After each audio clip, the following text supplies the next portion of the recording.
So, hi, I'm Mark Ferguson at Moorfire Public Relations, and I'm delighted to be joined today by Dr. Asad Musa, who's CISO at BFBS. Hi, Asad, nice to see you today. Nice to see you too, Mark. So, can you just start off by telling me a little bit about your role at BFBS and what that's all about? Yes, so my role is Chief Information Security Officer at BFBS, and BFBS used to stand for the British Forces Broadcasting Service. So BFBS is basically providing media services and broadcasting services to the armed forces around the world. I know that we can't go into an awful lot of details because of the security ramifications around that, but you've also got another interesting function coming up, which is you're going to be a panel judge at the University of Gloucestershire and C11 Cyber Symposium being held on Thursday, the 17th of June. And you're going to be looking at some of the student awards there, I believe. So can you tell me why you think it's important that we run student awards in relation to cybersecurity and what this all means to you? Yeah, it will be very interesting, to be honest, to see what the students, especially they are about to graduate from the university, what level of technicality, understanding, and the context of the cyber battlefield we have, and how much they are ready to face the real enemy there. So I'll be interested to see the projects and I'll see their approach and their mindset of how to face these challenges and where their mind is. Now, I mean, again, I believe that this is a subject close to your heart because you're quite passionate about organizations, professional organizations, finding the right type of graduate in cybersecurity going forward. What's your thoughts on that? What's your opinion about young people going into this profession? Exactly, it's close to my heart for a reason, because I myself, I come from academia background. I have a PhD in cybersecurity. And when I joined the industry and see what the real need for cybersecurity, skills, talents, and so on, I identified there's a gap between academia and the industry. And there are many universities, including Gloucestershire University, are putting efforts of making the course more practical, which is a great thing to see in the modules and what the students are getting from practical experience. But speaking generally on what's happening and why we are in the cyberspace, we are always behind hackers and adversaries, is because just imagine there's a war out there, and we need multiple specialties and multiple skills in different areas to secure cloud, to secure on-premise servers, to secure websites.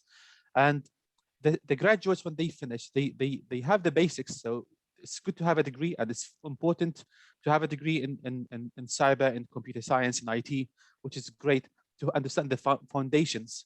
But the real war out there, when you join a role as a security analyst, for example, you will need to be, or you're expected to be equipped with some at least basics where it will reduce the time that we as organizations, we need to train you to get you into a productive skill set. So will it take you days, weeks, months? This depends on how much stuff you covered within your studies, but also we are counting on, when we interview students, graduates, we see how much extra mile they went beyond the syllabus, the modules. When they study some penetration testing tools, for example, do they understand the context, how to apply these tools? So this goes to, I think, what we need to see in going forward with universities, more collaboration on developing the syllabus, the modules, to have more specialized graduates that will make their life easier to get a job after they graduate, or even before they graduate, they can secure a job.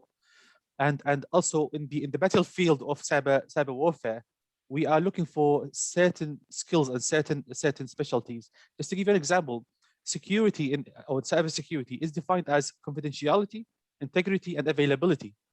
And the focus should be on confidentiality, because we know unauthorized access will lead to compromise and so on. But also understanding security is also about availability of systems. So I mean, just 2 hours ago, I checked the news. There was a major downtime for many of major websites, Amazon, government websites. It just happened literally before this interview, and this was some issue to do with availability of some key supply chain providers for global internet services. So it just tells you the security is not about making sure the right data is provided to the right audience, but also to make sure the service is also available.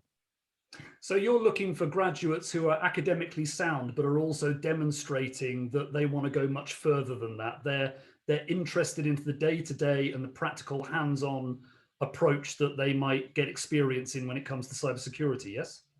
Exactly, yeah. And there's a fact we cannot avoid, which is the cybersecurity market is dominated or predominated by vendors. So when you talk about Microsoft, Amazon, and other security companies, firewalls, providers, and vendors, uh, this is from one side. But on the other side, academia is still saying we should be agnostic. We should not promote for a certain technology. But in reality, everyone graduates from any computing specialty, from any university, will have to work in an organization who are using these technologies. So having an army of graduates who are going to join the industry with no clue about Cisco, Microsoft, IBM, Amazon Web Services, the whole cloud ecosystem, that's a huge gap there. I mean, we should not, I mean, whatever we want to say about we should keep academia agnostic from technologies, we need to rethink of what we are trying, what we are sending to the market and what challenges these graduates are facing. If you want to find out more, go to gloss.ac.uk/event, or alternatively, just simply look up C11 Cyber Symposium online and look forward to seeing everyone on the day. Asad, thank you very much, and hope you have a great rest of the day. Pleasure. Thank you, Mark.